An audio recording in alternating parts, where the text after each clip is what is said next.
Having worked with volunteer organisations before, one of the hardest things is motivating volunteers to stay on track with the vision of what needs to be done, because they're not getting paid.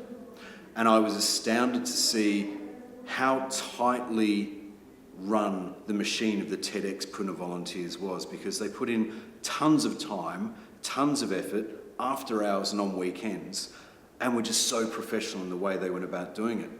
And I thought about this quite a lot, and I think what was great about it is they were young, they were energetic and enthusiastic, but because of the way they had been developed through the experience, they knew that they weren't spending time volunteering, they were investing time.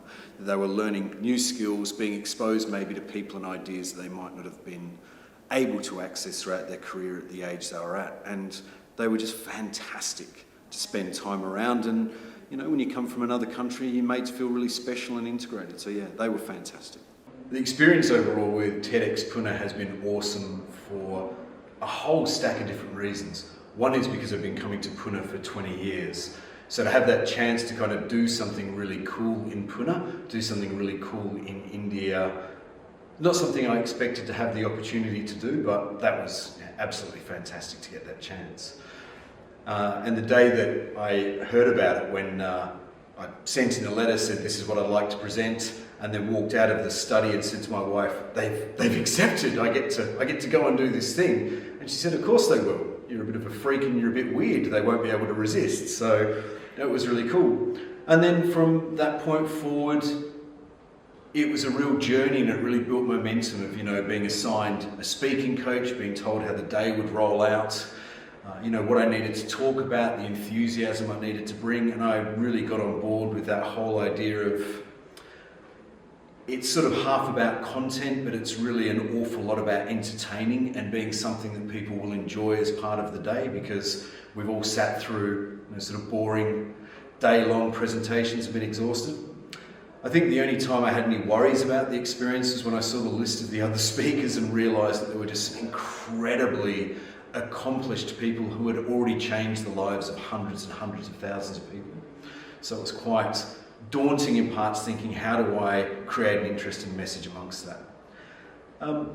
I have a bit of a philosophy when it comes to putting together a presentation of a crowd, and when you said I think there's going to be about 600 people in the room, I figured, well, 600 people for 14 minutes means I need to deliver something like 8,000 minutes of entertainment worth there. So I really needed to make sure that I respected the audience who had come and the message that I wanted to deliver. So hence maybe I got a little bit obsessive with the practice, but I also really enjoyed it because I could feel it coming together and I could, you know, sort of get excited about it. I know earlier on we were talking about working across time zones, and maybe one of the more challenging aspects was that I was given an amazing speaking coach, Nancy, who was the one who sort of guided my talk into the direction that needed to fit into. And on some occasions she wouldn't be available until the end of her working day, which was 10 p.m. her time, which was maybe 2:30 a.m. my time. So maybe at times my speaking coach didn't get the best angle from me when she was suggesting edits at 2:47 a.m.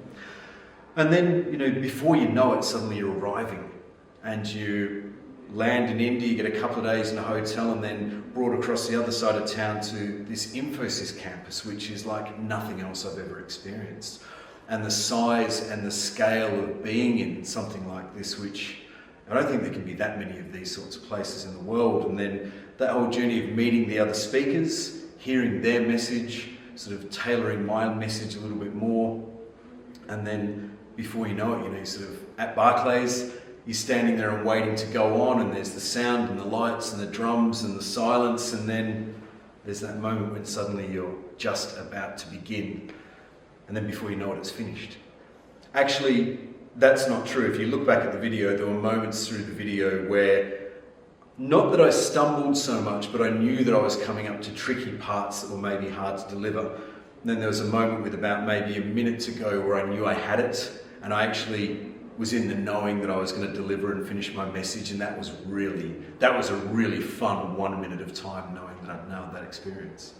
And then that whole experience afterwards of getting to talk to people and having people say to you, wow, you said something that really meant something to me. That's kind of what we do this sort of stuff for, is even if it's only one person comes up and says, I had my first cold shower the other week, or do you really do that much exercise, or whatever it is they say. And just to know that you've kind of connected with someone in an audience across a culture who is listening to you in maybe their second language is really satisfying. And because I enjoyed the experience so much, and as I touched on before, I was so blown away with the caliber of those speakers at TEDx 2023, at TEDx Pune 2023, it was an amazing opportunity just to stay involved with them and learn with them. And so, now we're in September 2024, and I think during this trip I'm meeting with 6 different people that I met with and worked with on that day, and it's continued to open not just new doors of sort of business opportunities, but new really interesting conversations and insights and information and learnings. And yeah, it's just an awesome community to be part of. And I think anyone who wants to do a TEDx should really make it the best thing that they've ever done. Really take the chance to honour the commitment, to honour their own time and the time of the people who've put everything into bringing that day together. Because I did 14 minutes of talking and maybe a couple of 100 hours preparation, but that is nothing like the thousands and thousands of hours of preparation from a number of people in that 1 year, but also that legacy of the TEDx brand and trying to honour that and just be a tiny part in that massive ecosystem that is TEDx. And I think looking forward, I think for TEDx Pune, it's an amazing opportunity because Pune is growing as a city, at an astounding rate. It's a city that has thrived off the back of IT and innovation and ideas and entrepreneurial people who are thinking outside of the box, or unbox, which is the theme of TEDx 2023 in Pune. And yeah, it's been one of the best things that I've been involved in, so it's fantastic.